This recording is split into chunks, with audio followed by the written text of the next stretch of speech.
В Московском государственном лингвистическом университете свое 15-летие отметил Центр казахского языка и культуры. В 2003 году центр был открыт по инициативе президента Нурсултана Назарбаева при поддержке посольства Казахстана в России и Казахского национального университета имени Аль-Фараби.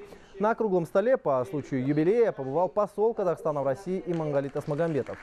Он отметил стратегическую важность таких центров для поддержания уровня языка и сохранения культурного наследия народа, которое передается из поколения в поколение через его язык. За 15 лет подготовку в центре прошли около 50 человек. Это 3 группы регионоведов со знанием казахского и английского языков.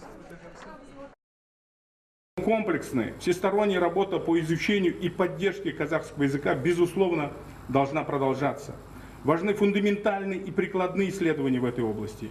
Глубокий научный подход. Решить эти задачи возможно только лишь через последовательную работу, в том числе с помощью таких центров казахского языка в российских вузах. Если мы говорим о студентах и думаем о будущем, в том числе и в аспекте мобильности, академической мобильности, в конце концов, это поколение, которые будут вести переговоры и осуществлять взаимодействие между политическими, бизнес-структурами, культурными организациями, то, конечно, изучение казахского языка превращается из такой интересной для лингвиста, очень захватывающей области просто в государственную задачу.